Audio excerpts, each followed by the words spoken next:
Hey everybody, Joe Lowry, what a day. Happy Monday out there. The work week has begun.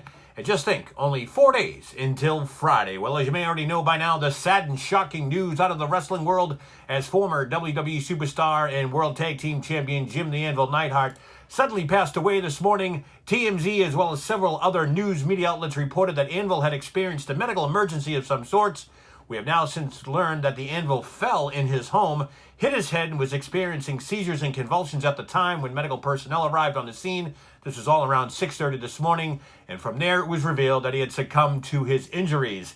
Now, the news did send shockwaves throughout the wrestling world. The Anvil is the father of current WWE superstar Natalya, and father-in-law of Natty's husband, TJ Wilson, who was also a former WWE superstar known as Tyson Kidd.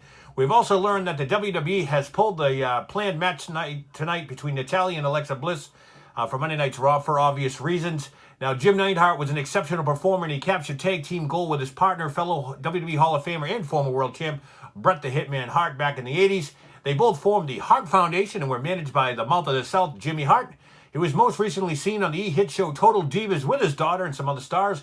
Before joining the pro wrestling circuit, the Anvil actually played in the NFL for the Oakland Raiders and the Dallas Cowboys. Now, when news broke of his passing, the internet exploded, and I mean the outpouring of tweets and Facebook messages rivaled those eerily similar to the American Dream, Dusty Rhodes, and Roddy Piper. No doubt a very influential performer and a popular one at that. For about 4.5 hours, Neidhart's death was the #1 trend worldwide, not only on Twitter, but all sorts of other social media platforms.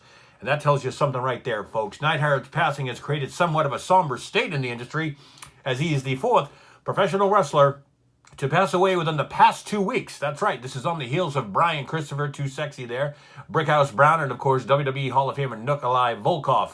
Jim the Anvil Neidhart passed away today at the age of 63. Okay, moving on. The Red Hot Red Sox swept Baltimore over the weekend by taking all 4 games from the Orioles.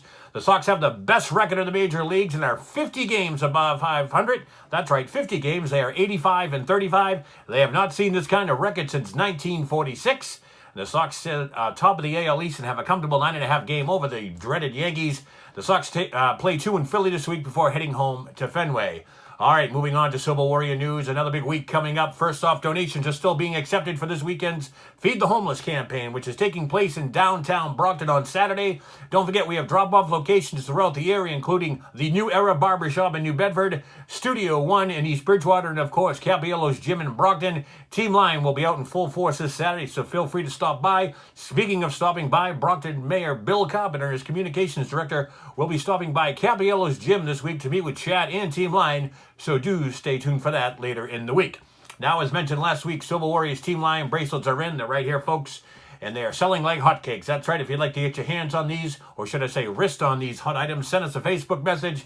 We'll get them to you. They are selling for $3 for $10. They just go up from there. So the more you buy, the more you save. And don't forget, all proceeds benefit the Civil Warriors Foundation. And woo, there's a lot going on here. Okay, we're just weeks, and I'm talking weeks away from the 20th annual Rocky Marciano boxing tournament presented by Capiello's Gym. Now, the action kicks off Saturday night, September 29th at the Bridgewater Vets Club in Bridgewater. This is not only the opening night of the tournament, but it has been designated Sober Warriors Night. That's right, there'll be plenty of excitement surrounding this night, as not only will Team Lion fighters be showcased, there'll be raffles, prizes, and much, much more. All of this in conjunction with Sober Warriors and the efforts to not only raise money for the project, but to raise awareness in the fight against addiction. Now, as the tournament approaches, we will have lots more information surrounding prizes, raffles, even corporate sponsorship. That's right. So in the meantime, if you wish to participate in an event, whether it's boxing, volunteering, donating items, etc., please let us know on all social media platforms as Chad's Facebook page, my Facebook page, or it's hashtag Sober Warriors, hashtag Team Lion, or hashtag What a Day. Finally, I want to give a shout out to 104.1 FM's Tad Bonvy. That's right, he helped me uncover a rare treasure last night. Now, as a kid growing up listening to WXKSF at Medford, Boston, which is now KISS 108, I always heard this at the top of the hour sound check. Get a load of this, folks. He sent this to me just last night. Dropping the beat from the top of the fruit. WXKSFM Medford, Boston, America's original. That's right, folks. Unbelievable to hear that again. This is the power of Facebook. A special thanks to Tad Bomby for that classic gem. Well, that's going to do it for me here in this Manic Monday. You're going to keep it tuned here for all your Sober Warriors Team Lion news as well as upcoming events on the Rocky Marciano tournament. Don't forget, folks, I need subscribers. So head on over to www.youtube.com/Joe Lowry What a Day. Click that little bell in the upper right-hand corner. It's free. I'm telling you, it's free, folks. I'm Joe Lowry. What a day.